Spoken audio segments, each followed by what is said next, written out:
శుక్లాంబరధరం విష్ణుం శశివర్ణం చతుర్భుజం ప్రసన్నవదనం ధ్యాయేత్ సర్వవిఘ్నోపశాంతయే. నామధారక. ఈ పరమ పవిత్రమైన గోదావరి నదిని వృద్ధగంగా అంటారు. దాని ఒడ్డున ఎన్నో పుణ్యక్షేత్రాలు ఉన్నాయి. అదెలా వచ్చిందో చెబుతాను. పూర్వము మునులు భూమిపై వడ్లు చల్లి తమ తపోమహిమ వలన ఆ రోజే పంట పండించుకునేవారు. ఒకరోజు బ్రహ్మర్షి అయిన గౌతముడు వడ్లు చల్లి తపస్సుకు కూర్చున్న సమయంలోని మునులందరూ సమావేశమై ఈయనకొక సంకటం కల్పిస్తే ఈయన మనలందరి కోసమును గంగను భూలోకానికి తీసుకురాగలరు. జీవులన్నింటికీ ఆ నదీ స్నానం వలన సద్గతి లభిస్తుంది అని నిశ్చయించుకున్నారు. అందరూ కలిసి ఒక ఆవును దూడను దర్భలతోని తయారు చేసి తమ తపశ్శక్తితోని వాటికి ప్రాణం పోసి గౌతముని పంట చేను పైకి తోలారు. అనుష్ఠానము చేరుకుంటున్న గౌతముడు ఆవును చూచి తన చేతిలోని దర్భతో దానిని అదలించాడు. వెంటనే ఆ ఆవు మరణించింది. గోహత్య చేసినందుకు ప్రాయశ్చిత్తంగా గంగా నదిని భూమిపైకి రప్పించి అందులో స్నానం చేయమనియు మునులందరూ కోరారు. గౌతముడు అందుకు అంగీకరించి తపస్సు చేసి శంకరుని అనుగ్రహంతో గంగను భూమి మీదకు తెచ్చాడు. అందుకే దీనిని గౌతమి అని అంటారు. అదియే ఈ గోదావరి. ఇది కూడా గంగ అంతటి పవిత్రమైనది కనుకనే శ్రీగురుడు దాని పుట్టుక స్థానమైన త్రయంబకానికి వచ్చారు. తర్వాత ఆయన ఆ నది యొక్క 2 తీరాలలోని ఉన్న పుణ్యక్షేత్రాలను దర్శిస్తూ గోదావరి పరిక్రమం చేశారు. ఆ పర్యటనలోని శ్రీగురుడు మంజరీకరమనే క్షేత్రానికి వచ్చారు. అక్కడ మాధవారణ్య స్వామి అనే ఒక సన్యాసి నరసింహావతారాన్ని పూజిస్తూ ఉండేవారు. అతని ఒక రోజు ధ్యానంలోని తన ఇష్టదైవానికి బదులు శ్రీగురుని దర్శనమైంది. తర్వాత అతడు శ్రీగురుని దర్శించి సాష్టాంగ నమస్కారం చేసి గద్గద కంఠంతోని మీరు సాక్షాత్తు ఈ నదికి ఉత్తర తీరాన ఉన్న శ్రీ లక్ష్మీ సమేతుడైన శ్రీ నరసింహస్వామియే అన్నారు. మా దర్శనం వలన మీ సేవ ఫలించింది. ఇక నుంచి ఆత్మభావంతోని మమ్మల్ని ధ్యానిస్తూ ఉండు అని శ్రీగురుడు తమ దివ్య దర్శనము అనుగ్రహించారు. మాధవారణ్యుడు పారవస్యంతోని ఇలా స్తుతించాడు.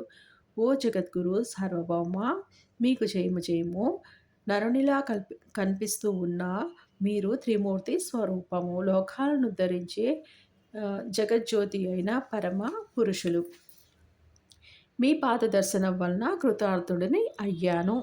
శ్రీగురుడు మాధవారణ్య మీకు మంత్రసిద్ధి అయి నిశ్చయమైన పద్ధతి లభించింది. నీవు నిత్యము మా స్వరూపమైన నరసింహమూర్తికి మానసిక పూజ చేశావు కనుకనే మా ప్రత్యక్ష దర్శనము లభించింది. నీకు శాశ్వత బ్రహ్మపదము లభిస్తుంది అని ఆశీర్వదించి గోదావరి పరిక్రమం కొనసాగించారు. తర్వాత శ్రీ గురుడు వాసర బ్రహ్మేశ్వర క్షేత్రం చేరి స్నానానికై శిష్యులతోని కలిసి నది ఒడ్డుకు వచ్చారు. ఆ క్షేత్రంలోని ఒక బ్రాహ్మణుడు తీవ్రమైన కడుపు నొప్పితోని బాధపడుతూ ఉండేవాడు. అన్నం తింటే చాలు అతనికి ప్రాణం పోయేంత బాధ కలిగేది. ఒక మహర్నవమి నాటికి అతడు భోజనం చేసి 1 రోజులయ్యింది. ఆ రోజు అతడు కడుపు నిండా భోజనం చేసేసరికి విపరీతమైన కడుపు నొప్పి వచ్చింది.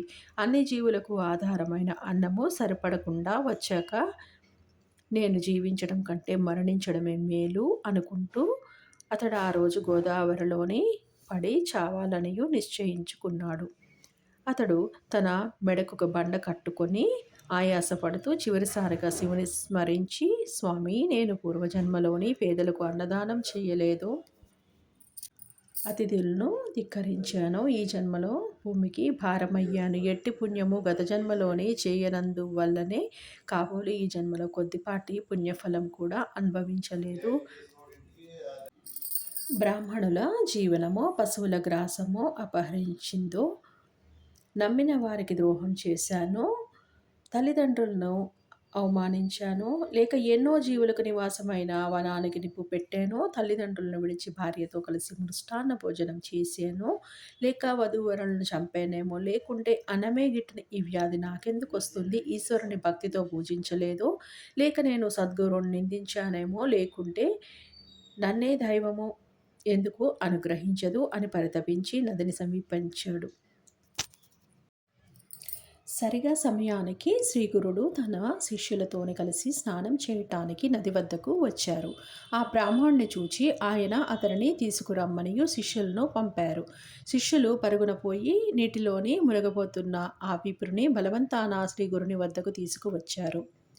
స్వామి అతనితోని, బ్రాహ్మణుడా, ఆత్మహత్య మహాపాపమనియు తెలిసి కూడా నీవెందుకు పాల్పడుతున్నావేమి అని అడిగారు.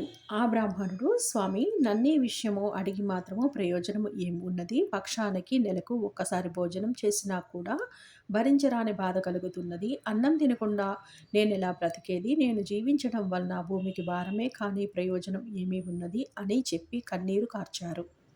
శ్రీగురుడు, నాయన, క్షణంలోన నీ బాధ పోగొట్టగల ఔషధము ఇస్తాను, భయం లేదు.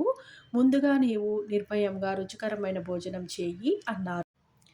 ఆ బ్రాహ్మణుడు ఆయనపై విశ్వాసం ఉంచి శ్రీగురునికి నమస్కరిస్తుండగా ఆ గ్రామాధికారి కూడా వచ్చి నమస్కరించాడు. శ్రీగురుడు, నీవెవరు, ఎక్కడుంటావు అని అడిగారు. ఆ గ్రామాధికారి, స్వామి, మాది అపస్తంభశేఖ కౌండిన్యస గోత్రము, నన్ను సాయం దేవుడని అంటారు. మా స్వస్థానము కాంచీపురము. కేవలము భుక్తి కోసము ఒక యువనసేన సేవలోని సంవత్సరం నుంచి పనిచేస్తున్నాను. మీ దర్శనం వలన నా జన్మాంతర పాపాలన్నీయు నశించాయి. గంగలోని స్నానం చేస్తేనే పాపాలు నశిస్తాయి. చంద్రుడు రాత్రి సమయాలలోని మాత్రమే తాపాన్ని పోగొడతాడు. కల్పవృక్షము తన నీడను ఆశ్రయిస్తే మాత్రమే కోరినది ప్రసాదిస్తుంది. కానీ ఈ విశ్వాన్ని తరింపచేయడానికి అవతరించిన తమ దర్శనము తక్షణమే పాప తాప దైన్యాలను హరించి ధర్మార్థ కామ మోక్షాలను ప్రసాదించగలదు. నా అదృష్టం వలన అప్రయత్నంగానే మీ దర్శనం అయ్యింది అని స్తుతించాడు. శ్రీగురుడు అతనిని ప్రేమగా తమ వద్దకు కూర్చోబెట్టుకొని, సాయం దేవా, నేనొక మాట చెబుతాను విను. ఈ బ్రాహ్మణుడికి ఉదరస్థూల రోగం ఉన్నది. భోజనము లేకుండా ఇతడెలా బ్రతుకుతాడు? ఇతని రోగానికి మృష్టాన్న భోజనమే మందు కనుక నీవితనిని తీసుకువెళ్ళి మంచి భోజనం పెట్టు అని ఆదేశించారు. సాయం దేవుడు ఆశ్చర్యచకుతుడే, స్వామి, నెల రోజుల ఉపవాసం తరువాత నిన్న ఒక్కరోజు తింటేనే ఇతడు ఆ బాధ భరించలేక ఇప్పుడు ఆత్మహత్యకు సిద్ధం అయ్యాడు.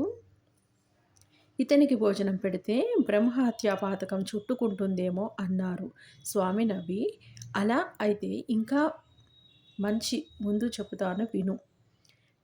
నన్ను మించిన వైద్యుడే లేడు. ఇతనికి పరమాన్నము గారెలతోనే కూడిన భోజనమే పరమ ఔషధము. నీవు సంకోచించక ఇతనిని తీసుకువెళ్ళి అలాంటి భోజనం పెట్టు అన్నారు. సాయం దేవుడు అతనుకు నమస్కరించి శిష్య సమేతముగా శ్రీగురుని కూడా భిక్షకు ఆహ్వానించాడు. అప్పుడు శ్రీగురునితోని పాటు అందరము సాయం దేవుని ఇంటికి వెళ్ళాము. ఆ పుణ్య దంపతులు రంగవల్లులతోని తీర్చిదిద్దిన మంటపాల మీద చిత్రాసనాలు వేసి శ్రీగురుని మిగిలిన అతిథులను కూర్చోబెట్టి రుద్ర సూక్తము మొదలైన మంత్రములు చదువుతూ శ్రీగురుని సర్వోపచారములతోని పూజించారు. శ్రీగురుడు సంతోషించి, నీ సంతతి వృద్ధి పొందుగాక, నీ వంశస్థులందరికీ మా యందు భక్తి కలుగుగాక అని సాయం దేవుని ఆశీర్వదించారు. ఆ తర్వాత ఆ దంపతులు అందరికీ షడ్డసోపేతమైన భోజనం పెట్టారు. శ్రీగురుని కృప వలన ఉదర రోగి అయిన బ్రాహ్మణులకు ఆ భోజనము అమృతంలా పనిచేసి అతని రోగబాధ మాయమైంది. శ్రీ దత్తాయ గురవే నమః. శ్రీ శ్రీపాద శ్రీవల్లభాయ నమః. శ్రీ నృసింహ సరస్వత్యై నమః. శ్రీ గురు చరిత్ర అధ్యాయము 13 సంపూర్ణము.